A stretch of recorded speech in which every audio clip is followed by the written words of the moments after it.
Great, thank you. Hi, everybody. We're going to get started now. Let me just remind everybody where we were.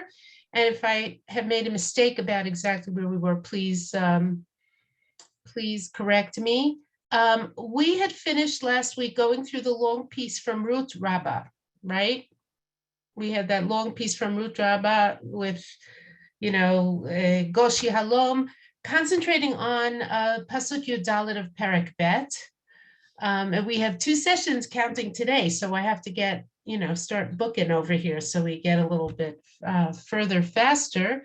But we worked through those 2. We worked through that long piece, and the upshot of it was that and I think it can be extended perhaps to the whole book, that what is happening here is something that is going to have profound implications for Jewish history and for human history. And so the encounter between Ruth and Boaz is not a simple matter.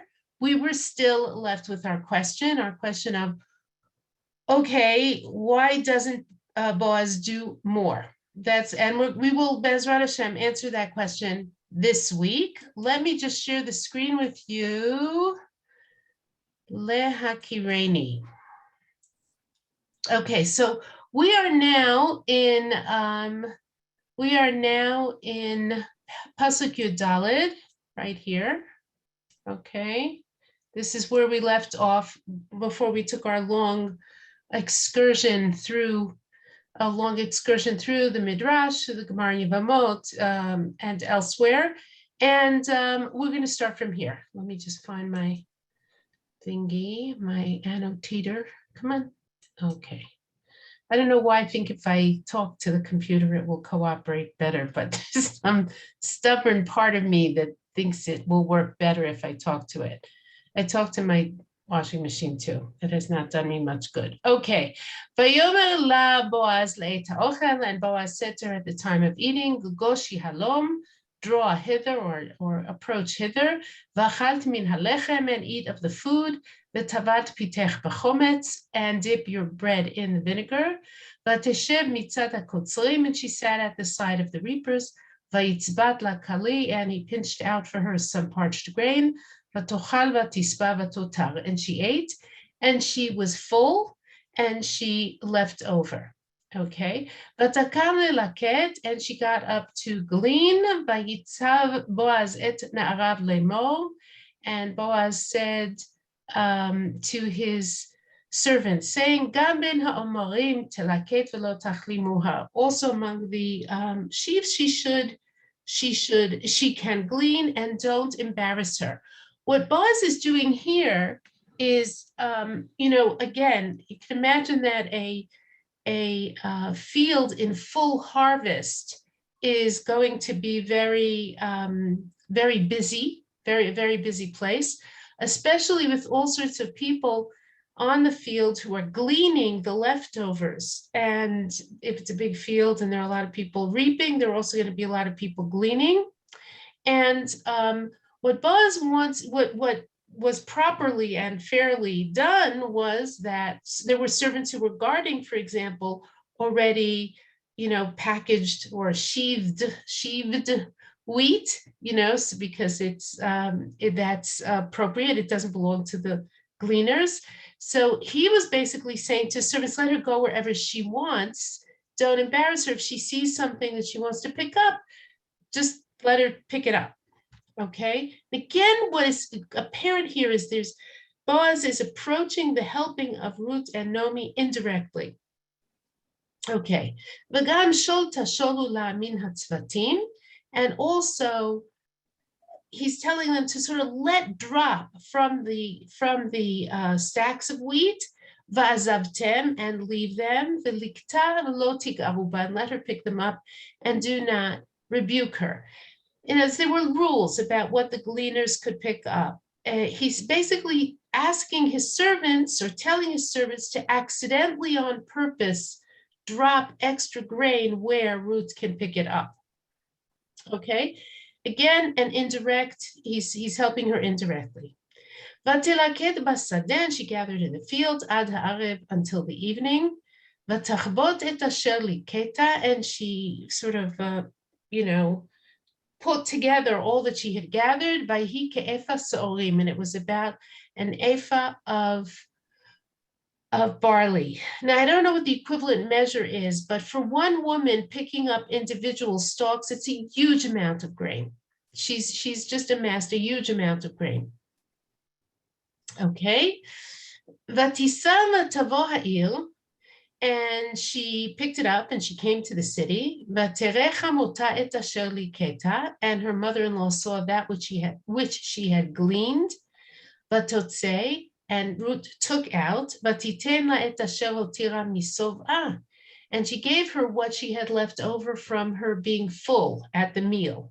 Right? She had grain from the portion that Boaz gave her. Vatomer la chamota, and her mother-in-law said to her, Efo likati tayom, where did you gather today? Va'ana asit, and where did you do? Where did you do this? This enormous, where did you get all this? Yehi makirech baruch. May the one who recognized you be blessed. And here, once again, we have the motif of recognition. What is obvious to Nomi here? It is obvious to Nomi that someone was helping Ruth. A makil, somebody who recognized her, presumably recognized her fine qualities, or recognized her need, or recognized both, right? And she, without knowing who she is speaking about, she calls him the one who recognizes Ruth, okay?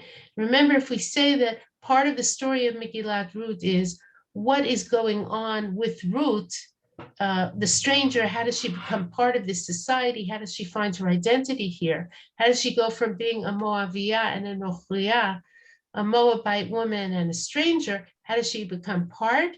Somebody recognized her. And by the way, it's implicit, not only implicit, it's almost explicit in what she asks. Boaz, why are you being so nice to me? I'm a stranger. And he says, because I know what you did for your mother-in-law. He did recognize her. He did see her fine qualities.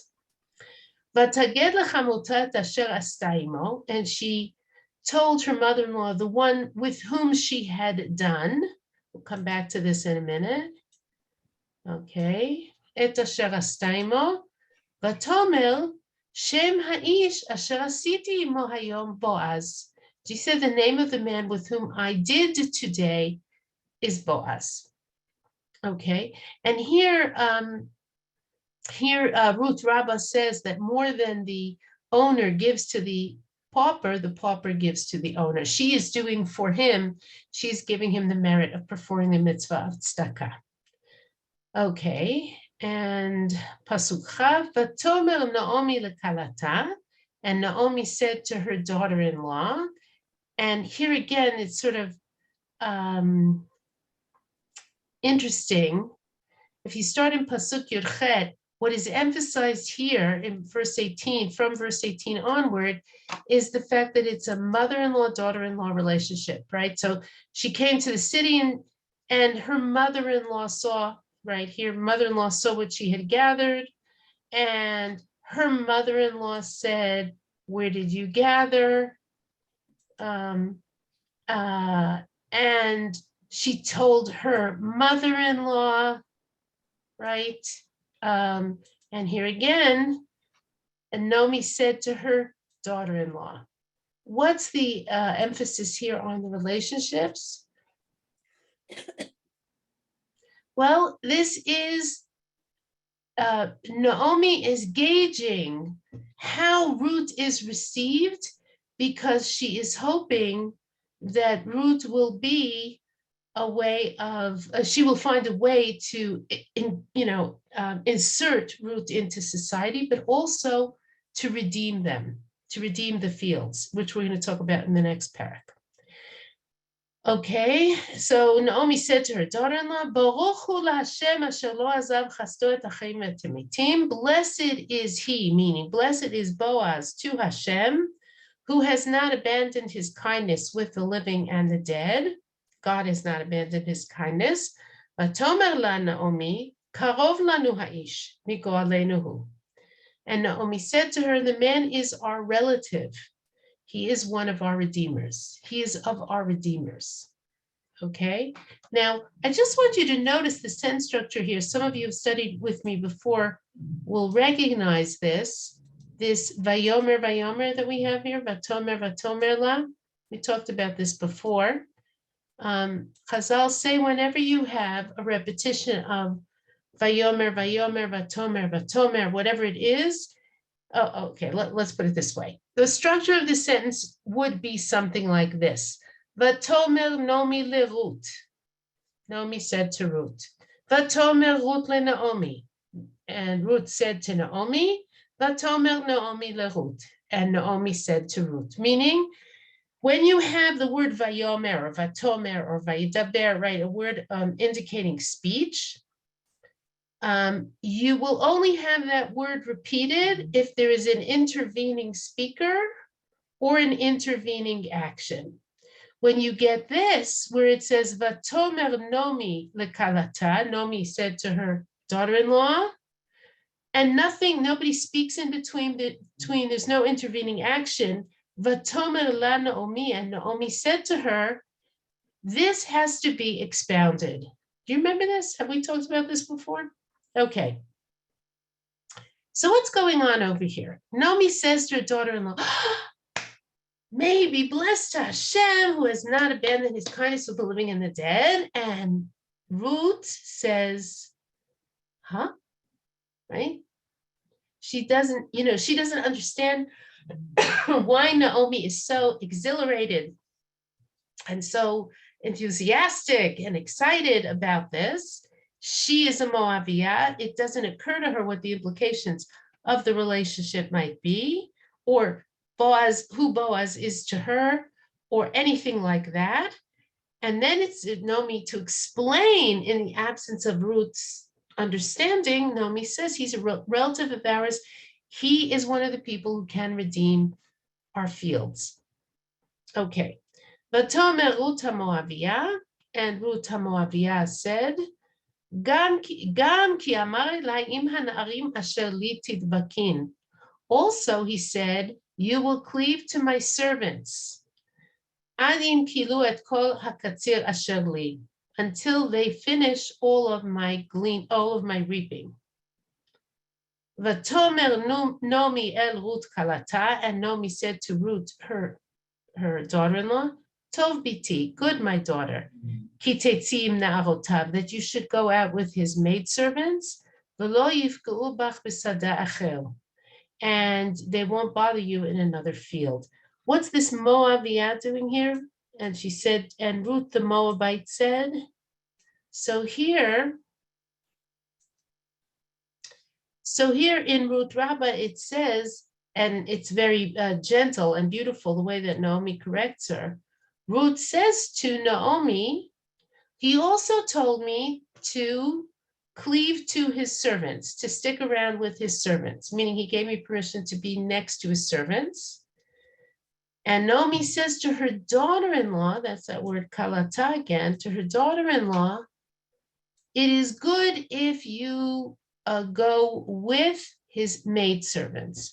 And she's called a Moabiyah here because the standards of modesty for a Moabite field are not the standards of modesty for a Judean field. And very gently, Naomi corrects her. She knows that Boaz did not tell Ruth to stick around with his male servants, only with his female servants. So she sort of corrects her here. Vatidbak v'na'arot Boaz alaket, and she cleaved to the maid servants of Boaz to glean ad klot ketzir hasorim uketzir hachitim, until the end of the barley harvest and the end of the wheat harvest. Vatashev et chamota, and she lived with her mother-in-law. Now, this time marker, I think, is very, very important here. Hang on, let me just check. No, we did all this. Okay. This time marker is kind of important here because what are we talking about when we talk about from the end of the barley harvest, or from the end of the barley harvest to the end of the wheat harvest? we're talking about this period between Pesach and Shavuot, basically, right? That's the period that we're in here. It's significant for a number of reasons. Let's say it's about 2 months, 3 months, depending on the seasons and how things are, the weather and the way the crops are going and stuff like that. It's a significant period of time, but it's a delimited period of time. It is the Navi's way, or Shmuel, the author of Rut, does not write it as a Navi, but he's still reminding us that this is the period of Kabbalah Torah, right? Of the receiving of the Torah. If you think about it, Rut has had her Yitziat Mitzrayim. She has had her exodus from Egypt, or in her case, her exodus from Moab, right? She leaves Moab. And somewhere from the point of leaving Moab till her personal full acceptance in the community, she undergoes this process of a kind of personal Kabbalah Torah, personal reception or receiving of the Torah. And that's related also to the movement from barley to wheat. And it's reflected in the korbanot, right? Barley is the food of animals. Wheat is the food of people, right? Barley was something you only ate if you had to eat barley, but otherwise people eat wheat. The offering of the Omer was raw stalks of barley were brought, and the offering of the Atzeret of the end of Sfirat HaOmer, the end of the counting up to Matan Torah, was baked loaves of bread. And it's a movement from the rough, the coarse, to the more refined, right? That's the korbanot, the sacrifices here reflect the process that the Jewish people is supposed to undergo. And this also is the process that Rut, in a different sort of way, is also going to undergo. It also means that this is a period of time within which, right, she's going day in, day out to glean in Boaz's field, which means she's very much in Boaz's jurisdiction, or jurisdiction is the wrong word. Nochachut, how would you say? Presence is the wrong word. She's very, very much visible, right, to Boaz, right? She's there in his field. He is discreetly having his servants drop extra food for her. He is offering her meals. He's greeting her kindly, and he is not doing anything beyond that, right? And Nomi is waiting for something to happen. Her sense of relief that Ruth has found her way to Boaz's field means she has a lot of faith in Boaz, and yet nothing is happening here. So this is where we come to the next parak. Okay. Now, before we look at the next parak, I just want to go over something with you, because there is, I think, a fairly widespread misconception. It's just a short section from the Malbim on Sefer Dvarim on the mitzvah of Yibum. There is a sort of widespread misconception that there's something like Yibum in this story. Right? There's something, everybody knows what Yibum is here, right? Yibum is a levirate marriage. If a man dies without children, his brother is obligated to marry a surviving brother, right? And the child that is born out of the first sexual intercourse between widow and brother-in-law belongs, so to speak, to the dead brother. We're all familiar with this mitzvah? Okay, a lot of people think that the issue at stake here is something like Yibum, right? Okay, so here's where we have to clarify. And the reason I've taken this selection from the Malbim is because in his Perush Torah, what the Malbim does is he sort of detangles the halachic mitzvah of Yibum in the Torah, after Matan Torah, about a brother marrying the sister-in-law, or the widowed sister-in-law of a brother who died without children. That's halachic Yibum.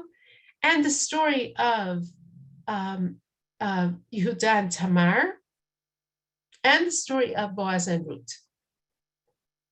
Okay, and to explain what this is, he gives sort of two introductions here. I strongly suggest you read the whole piece, which, as I said, is in the Malbim's Perush Torah. The Malbim is a late Acharon, 19th century, and he thinks in terms of he writes very much in the style of a modern writer. Okay, so let's see what happens here. He starts with the pasuk Ki Yeshvu. Let me read the pasuk. It's Dvarim Chaf Hey, pasuk Hey. We're not going to read the whole thing because we're not learning Yibum. Fascinating though that may be. Ki yeshvu achim yachdav umet achad mehem uben en lo. Okay, if two brothers live together and one of them dies and he has no children, the wife of the dead man doesn't go out. She does Yibum with her brother-in-law. Okay. Inyan hayibum huskar b'maaseh Er v'Tamar. The topic of Yibum is mentioned in the story of Er and Tamar. Er is the oldest son of Yehuda. V'kan, here in Sefer Dvarim, which is where he's writing his commentary. Uve'inyan Boaz v'Rut. And in the story of Boaz and Ruth, in the matter of Boaz and Ruth. And in each of these three cases, it comes about in a different manner, or it's expressed in a different manner. We're only going to do the first background information. Again, I strongly suggest you read it yourselves. Aleph, there are two, he wants to say two sort of introductions that I need to give to you for you to understand what's going on here. Aleph, she'inyan ha'yibum hu al shnei panim. The matter of Yibum is expressed in two ways, okay, or the concept of Yibum. I'm paraphrasing here, but that's what he means. The concept of Yibum is expressed in two ways. Ha'echad, kisheteled zera mehayabam v'hazera yechashev lahamet. In a case where a child is born from the brother-in-law, and the child is considered to belong to the dead man, right? In other words, this idea is the brother, so to speak, restores his brother's line of succession, right? Of line of continuation. And this is called Hakamat Shem B'Yisrael, establishing a name in Israel. He's drawing from the psukim in Dvarim. He's drawing from the verses in Deuteronomy, which talk about this mitzvah, the idea of establishing a name in Israel, v'lo yimachesh shmo Yisrael, and that his name not be wiped out in Israel. And as the purpose of the mitzvah of Yibum is that the brother's name not be forgotten. V'hasheni, and the second aspect of Yibum, or the second concept in Yibum, she'eshet hamet tihiyeh lo leisha, that the dead man's wife becomes the brother-in-law's wife, v'gam nachalat hamet tihiyeh lo, and also the dead brother's portion of land, inherited land, will be the living brother's, v'nikra shem hamet al nachalato, and the name of the dead man will be accounted to the name of the dead man will be called upon his portion of land. Through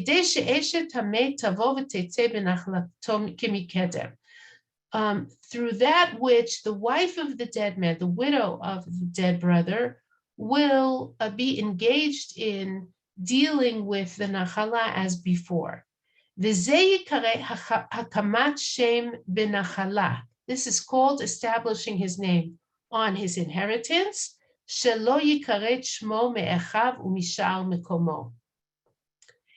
that his name should not be cut off from his brothers and the gates of his place. Okay? And the difference between these two aspects of Yibum is the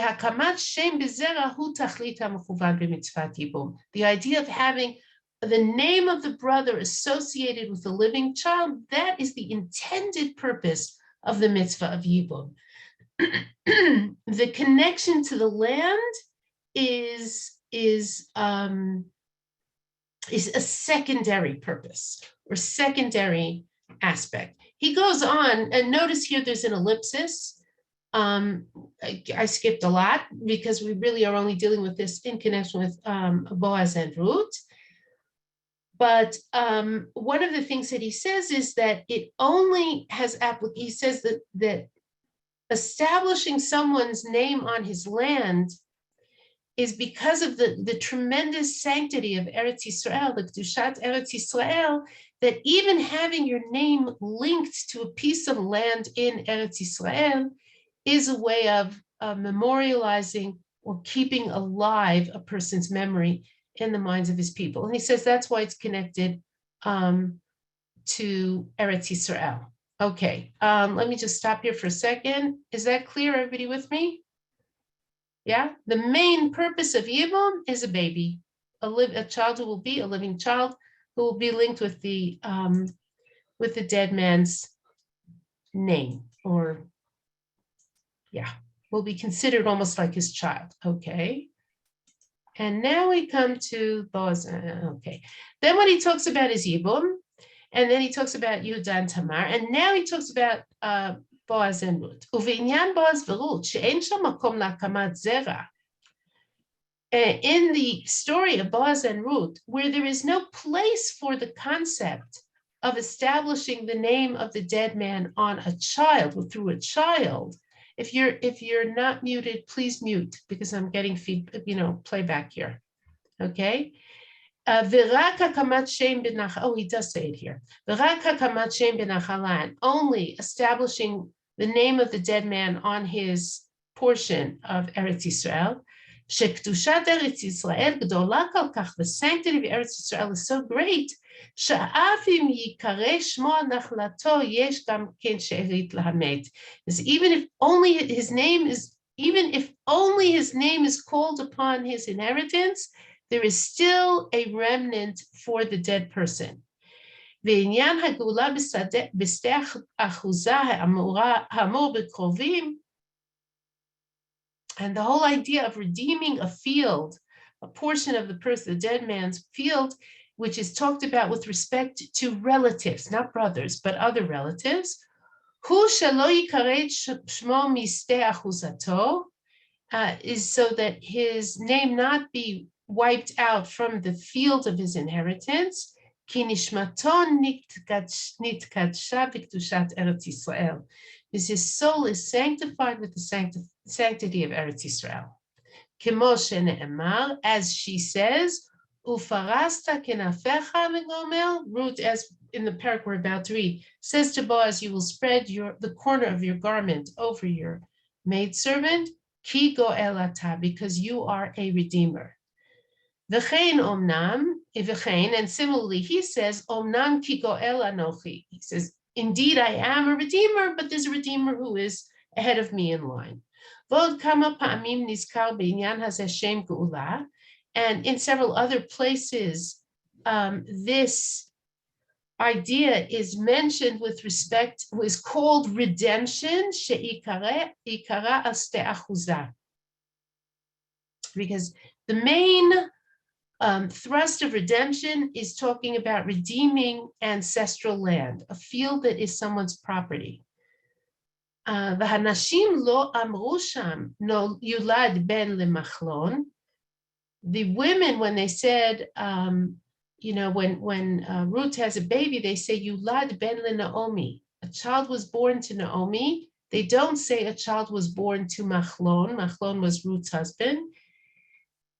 Ktiv, it says, Vayikach Boaz et Ruth v'atilo li'isho v'yavo alea. And Boaz took Ruth, and she was to him a wife, and he had relations with her. Shahakicha more al ha'kiddushin. V'tihi lo al hachupa, because the taking is talking about marriage, and that she becomes his after the chuppah. V'achar kach v'yavo aleha k'nisuei kol hashim, and afterwards he has relations with her like any other regular marriage, which is different because there's no marriage ceremony in Yibum. And that which the neighbors said, a son was born to Naomi, that was because she took care of him. Okay, so we're gonna stop here and just gonna, any questions before we go on? It's clear we're not talking about any kind of yibum, but we are talking, Yes. yeah, there was a May question. I ask about why does Malbim say that there is not a Kamat Shem Israel? Machlon died without child. That's right, there is no hakam, it can't be fixed, there's no surviving brother. Yibum is only with a brother. Yibum, the birth of it is only with the brother. That's why I brought this Malbim. A lot of people think that what is happening. Okay, I didn't know that. Okay, so that's why So I took the could Malbim. Okay, Okay. let's go back now to the parak. Yes, one more question, and then we're going back to the parak. Yeah. Okay, could you specify again the Geulat Ha'adama? What happened when Naomi came home? She had no ownership of the land. No, she has no ownership. Okay, let me quick rundown. Wait a minute. So this is simply boy meets girl seduction? No, mamash. I think I've tried to make that clear all along. We'll talk about that in a minute.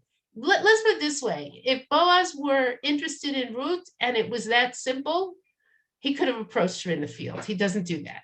Okay, let me just see if I can explain it again. Okay, land is entailed upon the male line, just like Lahavdil in Jane Austen, right? In other words, land reverts to the male inheritors. If a man dies, his land, his nachala, his portion of land in Eretz Yisrael goes to his male children. If he has female children, but no male children, it goes to his female children. What happens if he dies without children of any kind? It goes to his nearest living male relative. Okay? Yes? Now, Elimelech, Machlon, and Kilion all die, right? So it reverts back to back a generation. Should I say that again? It'll go back a generation because it'll go back to Elimelech's generation, which means that any of Elimelech's brothers can redeem the field. Nobody wants to redeem the field, it goes down a generation. And one of the nephews can redeem the field, okay? Now, what the Malbim points out is that in the psukim about Yibum in Dvarim, which you should read because they're interesting, and the Malbim is also interesting, and read his Perush there. There are two kinds of hakamat shem, or establishing the name of a dead man, mentioned there. One is hakamat shem bezera. That is to say, if the widow and brother-in-law perform Yibum and she gets pregnant from that first act of intercourse, and she has a child, that child restores the dead brother's name. Okay? You want to call it symbolically, mystically, however you want to say it. The other idea is that when the fields are redeemed, right, by the nearest male relative in line to redeem the fields, if he's married to the wife of the dead man, but I should point out something else here. Ordinarily, can a man marry his brother's widow? No, it's one of the forbidden relationships. You're not allowed to marry your brother's widow, except in a case of Yibum, right? And then you don't actually perform any marriage ceremony. You have the act of Yibum, and then they remain together because the woman becomes his wife legally through Torah. Okay? Okay, so let's back up again. Okay. How does a widow inherit? How does a widow inherit? Because a widow is not left penniless. There are two ways a widow can inherit. One is she gets regular payments from the husband's estate, right? She makes a claim on the husband's estate, and she gets regular payments from the husband's estate, sort of like alimony or child support or something like that, okay? Or she asks for her ketubah from the estate, right? The money she brought into the marriage, the lump sum she brought into the marriage, she can then take out of the marriage from the estate. That's one of two ways. Nomi has no money because no one is working those fields. There's nowhere to claim anything, right? You understand? Nobody's working those fields. Those fields are lying fallow. Elimelech's land is just sitting around, okay? So she can't claim from her husband's estate, and she can't claim her ketubah because there's no money left. There's nothing left, right? So, okay. All right, let's see what she tries to do for Ruth. Okay, so let's go back to the parak. So here we are. All right, so I don't know if I just muddied the water more by teaching you this, Melvin, but it seemed like a good idea at the time. In any event, let's go on over here. Okay. All right, so this period of harvesting has passed, and now we are toward the end of the harvest period.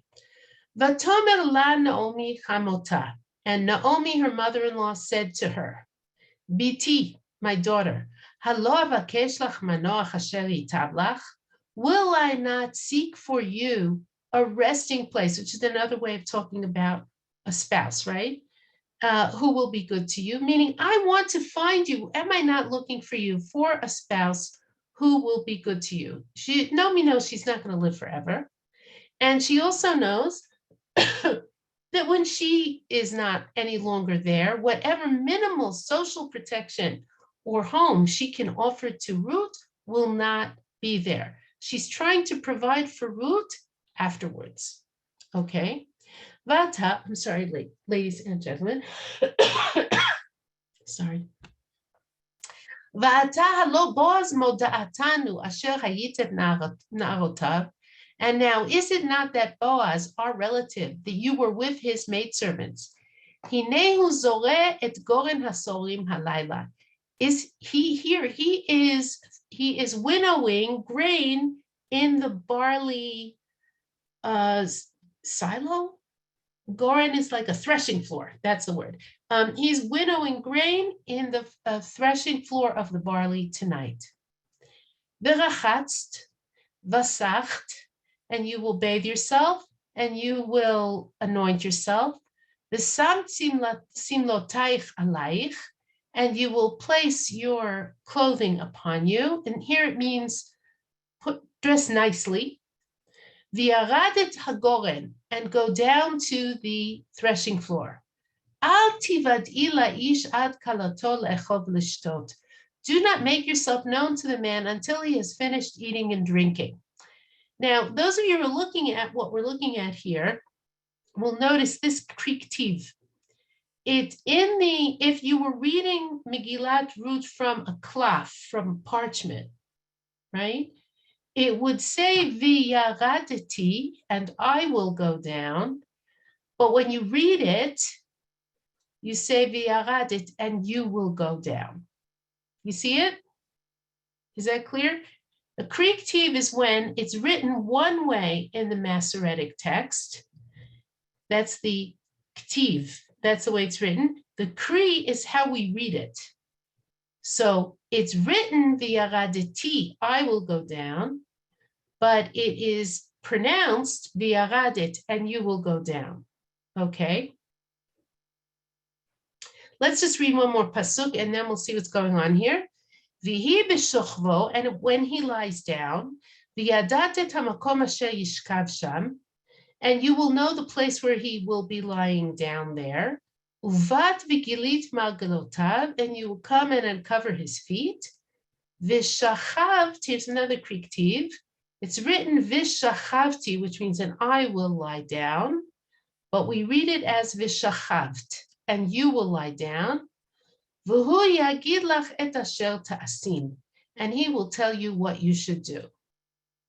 Okay. One more pasuk, and then we will explain what's going on. V'tomer eleha, and Ruth said to her, Kol asher tomri elai e'eseh.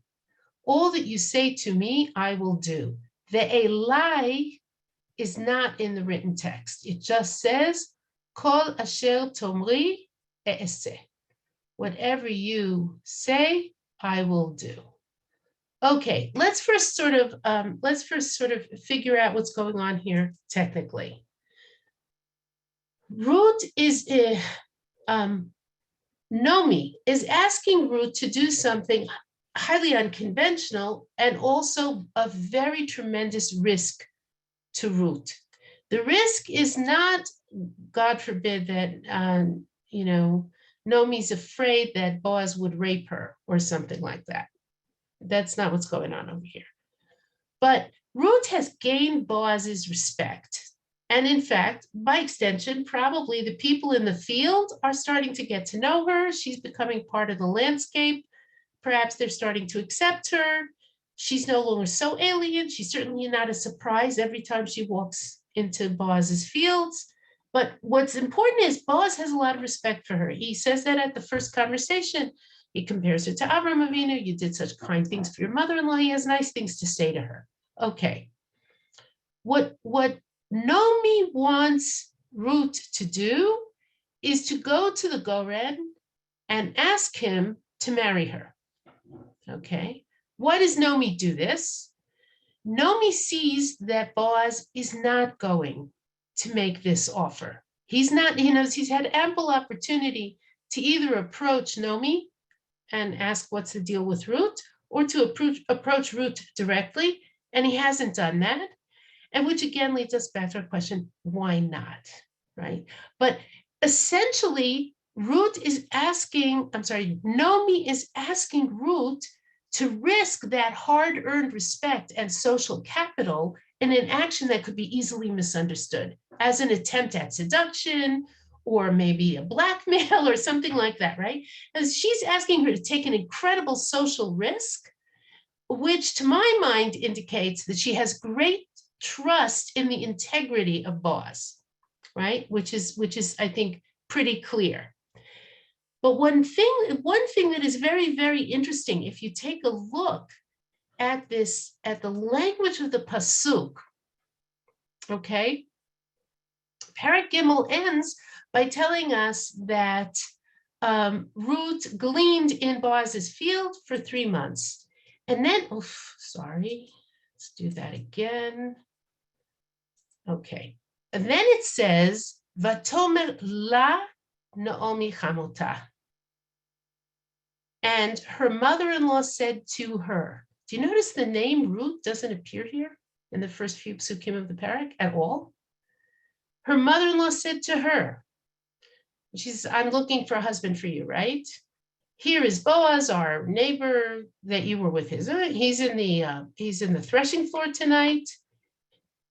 Bathe, anoint yourself, put your clothes on. And what's written in the text is that I will go down to the Goren, even though what she says to her clearly is, and you will go down to the Goren, to the threshing floor. She is Nomi's proxy here.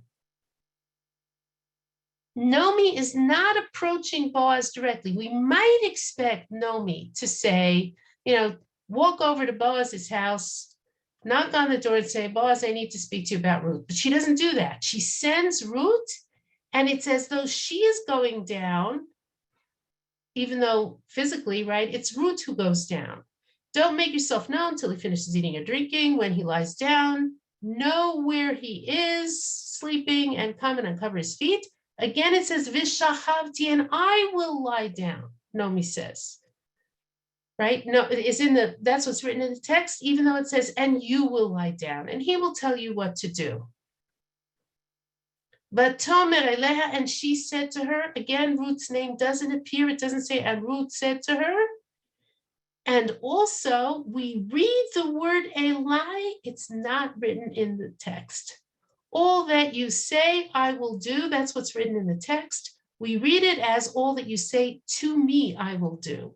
In the text, it's as though Ruth is not there, right? She is part of, and again here. Vatered hagoren, she went down to the threshing floor. Again, doesn't say her name. Vatas kichol asher tzivata chamota. She did all that her mother-in-law commanded her. In these psukim, Ruth just doesn't appear. right? She has to cancel out every instinct that is telling her not to do this, and she's acting purely in trust of her mother-in-law, which leads us back to the question which we raised, and now I'm going to try and answer it. Why doesn't Boaz do more? Why doesn't Boaz do more? Okay. And perhaps to precede that question with another question, when Naomi gets back from Moab, she has a first cousin by birth and a first cousin by marriage. Why doesn't she go to Boaz for help? He wouldn't send her away. Why doesn't she do it? So I would like to suggest that there are two things going on here. I'm not even talking about the whole question of, why does she not approach him about Ruth? I'm talking about when she comes back home, why doesn't she ask him for help? And I think that it's pretty clear that Naomi is ashamed. She's ashamed for having abandoned her people, for having stayed away so long, for coming back in a state of poverty, helplessness, and need. She was accustomed to be a leader in the society, to have her material needs taken care of. She's come back to be, at best, an object of pity, maybe an object of pity or dislike. And she does not want to go to Boaz. And perhaps Boaz interprets this as, if I help her, if I approach her, I will humiliate her. In other words, it could be he will do whatever he can in whatever sort of, sideways he'll try and help Ruth, but to have that conversation with Naomi where he goes and he says, look, you need help, let me help you, come into my household or whatever, he's not going to do that to her because she has clearly indicated she doesn't want that. Okay, so why doesn't he offer marriage to Ruth? And I think here it is even more understandable. Boaz is 90 years old. He has just buried his wife. He has never had children. And Boaz is very, very conscious of the fact that he's finished, right? He is already at a place in his life where he cannot see himself as marrying a woman much younger than him, with whom he is not going to survive, right? He's going to be leaving her alone for a very long time. He's not likely to be alive much longer. She's much younger. She's 40, he's 90, which means that Ruth, how many years can he give her, right? He is not the redeemer of the land. He's not first in line to redeem the land, right? What can he offer her? Why would she want to marry him? He does not see himself. And again, this is a flaw, right? He should see himself as a person who has something to offer, because what he has to offer her is his social position, right? He has to offer her that position that he has in the society, and that certainly will prove to be worth a great deal. Though we will see that there are those who think that Boaz died as a punishment for marrying Ruth, right? Remember, we'll see that when we get to Perek Dalet, but it's not so strange that he doesn't take action here. He only takes action after Ruth comes to the Goren.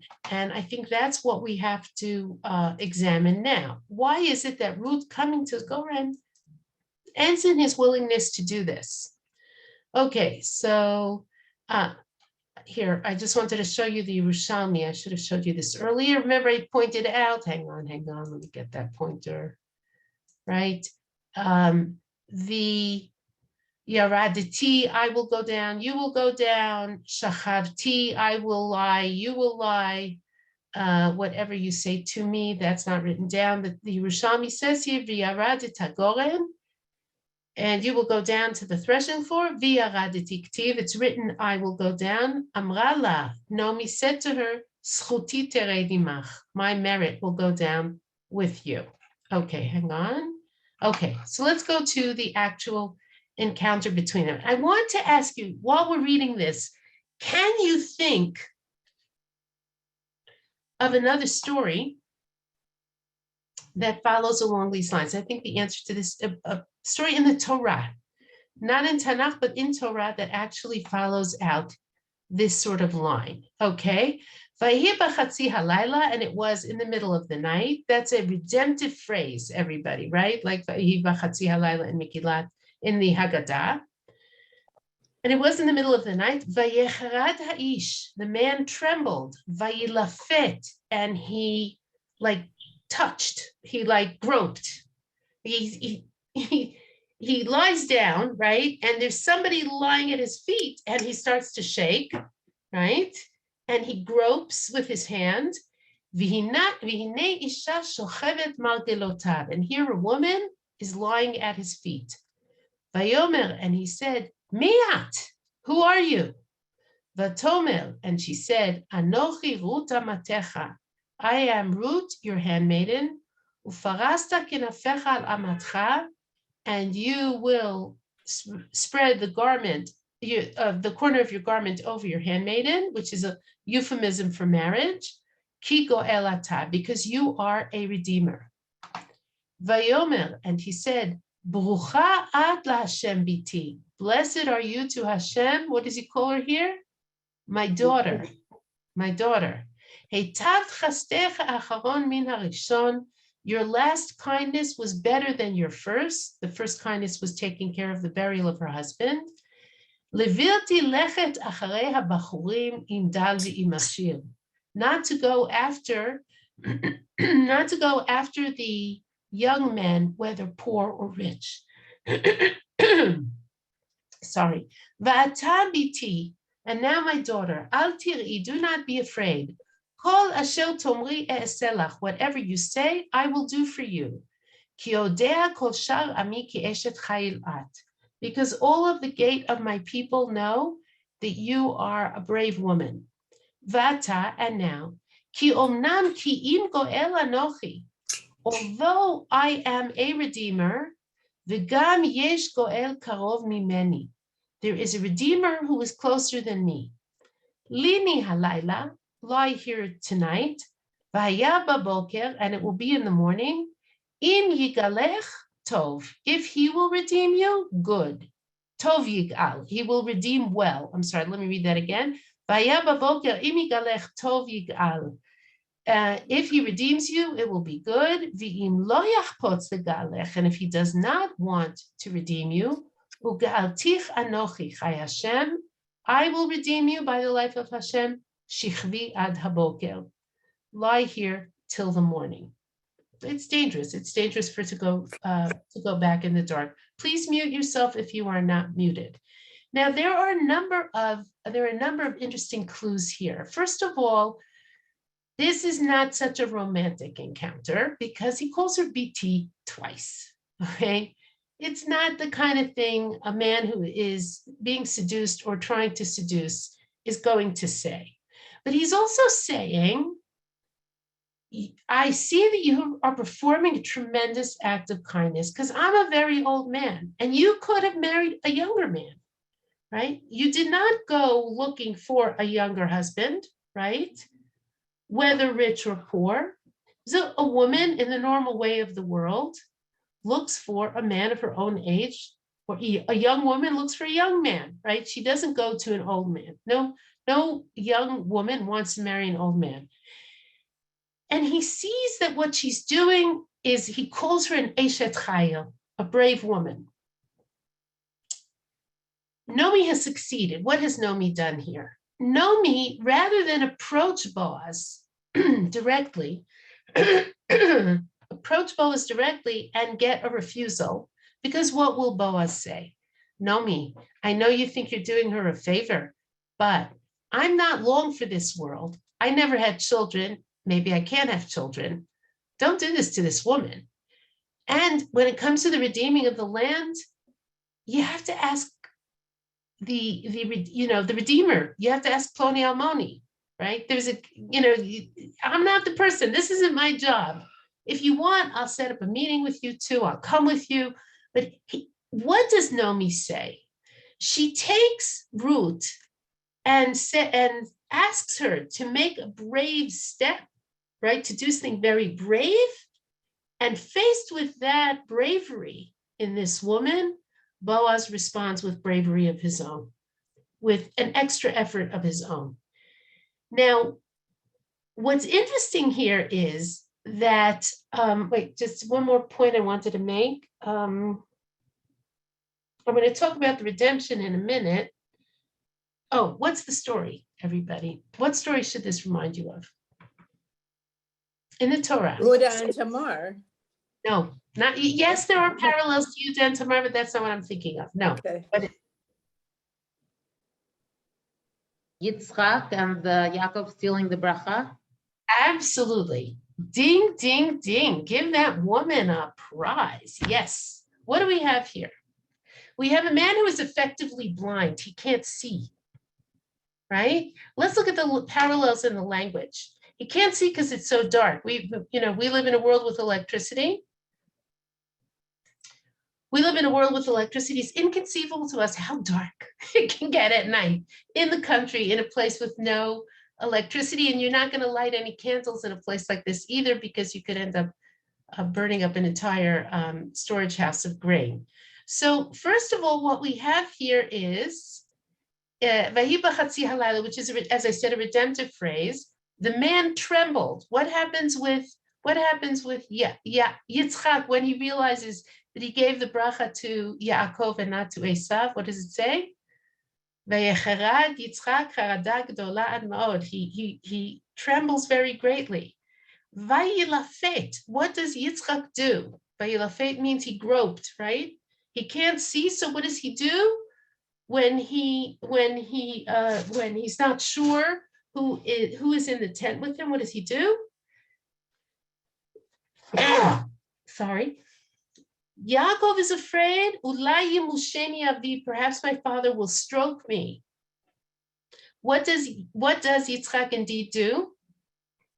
He calls Yaakov over and he says, Geshan nava amushcha beni. Draw near to me and I will stroke you, my son.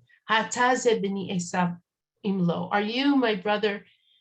Are you my son Esav or not? What happens here is the man can't see. He senses the presence of someone at his feet. He's shaking, right? He, taps, touches, gropes, and he realizes there's a woman lying at his feet. And he says to her what Yitzchak says to Esav, Mi'at, who are you? Now, when Yaakov comes in, Yitzchak says, Mi ata beni, who are you, my son? And repeatedly, the word beni is used in that text, just as when she identifies herself, he keeps calling her biti, okay? And what happens when she identifies herself? Anochi Rut amatecha, I am Ruth, your handmaiden, and marry me because you are a redeemer. He says, Barucha at laHashem biti, just like Yitzchak says when he finds out that Yaakov stole the brachot, he says, Gam Baruch Yihiyeh, also will he be blessed, okay? There's a very strong parallel between these two stories, and I don't think it's accidental. I think the parallel is indicative of something that is very, very central to an understanding of this story and many other stories in Tanach. Very often, redemption is a function of recognition. Think about the repeated motif of Vayaker Yosef et achav vehem lo hikiruhu. Yosef recognizes his brothers; they don't recognize him.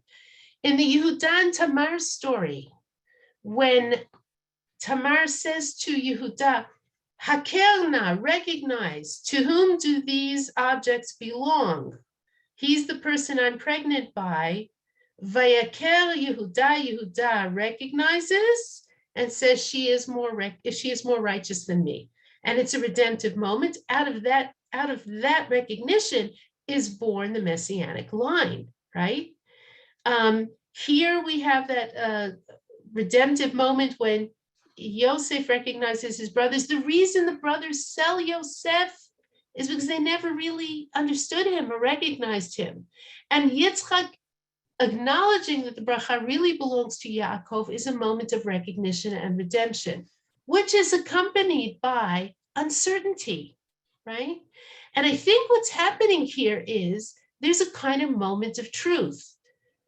Boaz, as righteous as he is and as good as he is and as much as he wants to do the right thing, does not recognize in himself the potential to do more to bring about the redemption of the field and the rehabilitation or help of Naomi and all of these things. He only is able to make that redemptive move and become the father of the Messianic line when he is able to look at the courage of this woman and say, oh, she is willing to risk everything for her, for her mother-in-law and for the restoring of her family.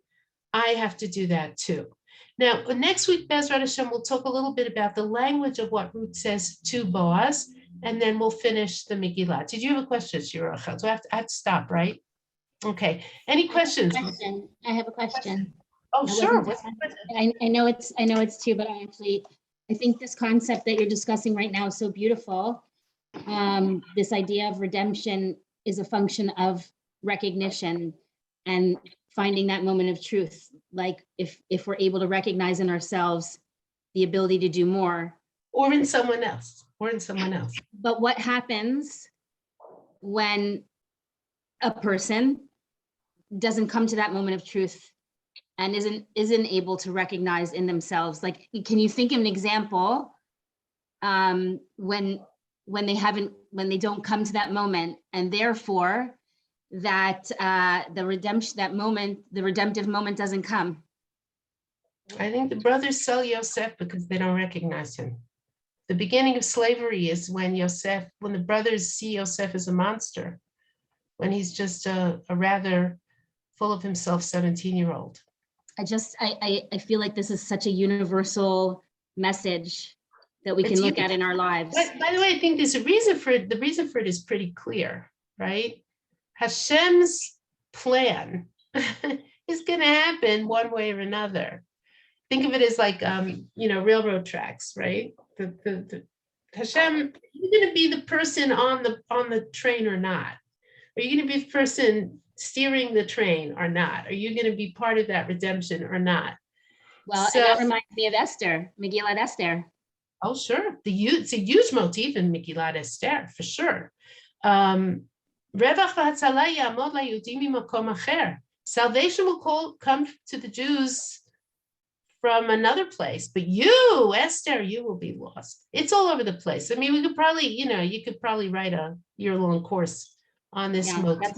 That really hit me. It's I think that's just a beautiful, because it challenges us, like you said, to find the courage to recognize that ability. Find the courage and also to recognize, who am I? Who is this? What is the situation? Yeah. Thank you for that. There's also Ploni Almoni. I mean, he could have. Yes, he's anonymous. We don't even know. We're going to get to that next week. Don't talk about it yet. We're going to get to that next week. Next week, we're going to talk about why don't we know this? Why don't we know this man's name? There's a hint, by the way.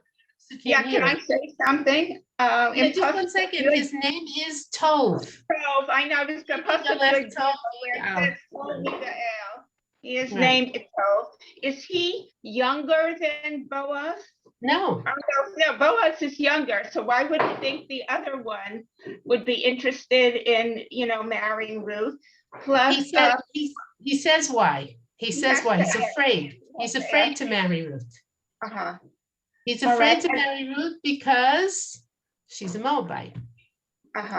And one more thing, why is it not yichud in the Goren? And isn't that a form of marriage, being alone with him, no matter what happens? I'll tell you why it's not yichud, okay? An interesting fun fact, the mitzvah of yichud was established by the Beit Din of David HaMelech after the rape of Tamar. I see, okay, It now was I a- know, That was not usher before that. Okay. right, okay. Good to know, thank you so much. Could the Goel have redeemed the field without marrying Ruth? Yes, he could have redeemed the field without marrying Ruth, but Boaz plays a trick on him, and we're going to talk about that next week. Bezrat Hashem. Okay, Boaz does a number on him very cleverly, and we'll see why he does that. Okay. Okay, everybody. Bye, Elisa. Goodbye.